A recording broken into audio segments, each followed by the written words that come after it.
Hey there, Wild fans. It's Ben, Giles and the Goalie Podcast, back again for another video recap. Tonight was one hell of a fun hockey game to watch, as you hopefully caught on this lovely Saturday evening. It was kind of a prototypical Wild win in that they allowed a lot of shots, but not a lot of quality chances, I felt like. Dubnyk was, probably the story of the night, getting 44 saves is most in a shutout for the Wild, and he looked great. I certainly don't want to take anything away from him, but they allowed a lot of shots, but they were able, I felt like, to limit the Blackhawks' chances.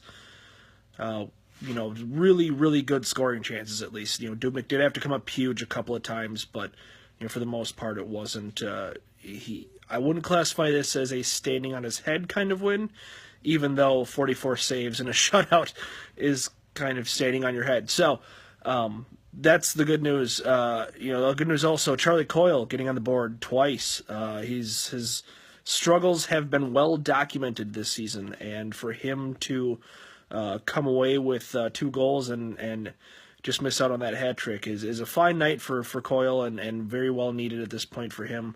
A lot of people talked about his confidence being lacking, and this should really help with that, I would hope. Also, a solid night for Koivu. That's right. Koivu scored.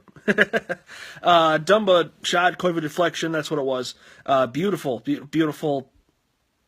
Why are you watching?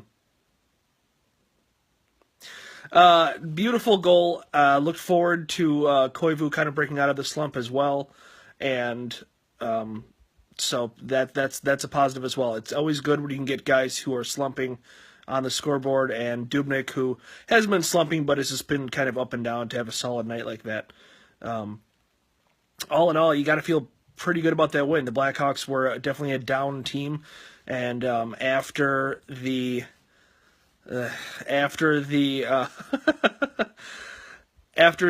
loss to Arizona the other night, definitely good to see the Wild bounce back, as they've been wont to do after bad losses this season. So that's always a positive. That's always good. It's good to see them, kind of put the Blackhawks down. And I honestly think that game was a death blow for the Blackhawks. They're now 10 points behind the Wild in the standing, 10 points behind the second wild card position, which the Wild hold. It's over for them, and I just don't. I don't see them coming back. And looking at the way they played tonight, there's really no reason to think that they will. So that's a great thing. I mean, that's a hell of a feather in the cap of the Wild for them to, have one of those defining losses for the Blackhawks, I feel like, and get them out of playoff contention. Still a long road to hoe for the Wild, rather. I just feel like there's a lot that this team has to do yet, but you see a game like that out of Devin Dubnyk, and you just kind of hope that maybe, just maybe, this is the night where it kicks off a really strong month for him, or a really strong 6 weeks for him, as we saw at him last season, starting off the season and well into December. If he can get hot, this team can go places, almost regardless of what the rest of the team is doing, as we saw early last season.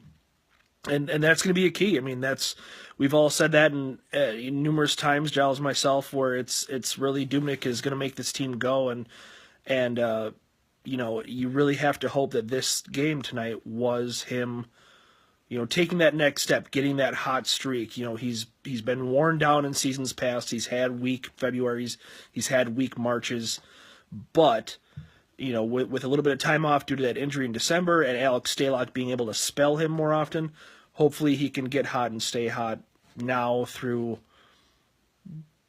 June would be nice, but that would be great. So I think there's lots of positives to take from tonight's game. Even though they got horrifically outshot, I think that's, if you want to critique them, if you want to pound on a negative, that's one. I mean, the Blackhawks don't really have great defense, and the Wild weren't able to muster a whole lot of shot. They got some good chances, and they obviously capitalized on those chances, but they didn't get much by the way of shot volume. Shocking, right? Tell me if you've heard that before. So other than that, I think it was a solid win. I think that after the disappointment of Thursday night, you were looking for something to give you at least a small nugget of hope, and I feel like that's what this was. So, all in all, not bad. We will be definitely talking about this a lot on the podcast tomorrow. We may or may not have a guest. We're not really sure about that yet, but we'll see. So look forward to that. Look forward to the usual antics of Giles and myself back at it again in the studio, and look forward to my list of 10 things that I like about the Vikings. So look forward to that. Thanks for watching. Thanks for listening. Thanks for downloading. Thanks for everything. We will talk to you later.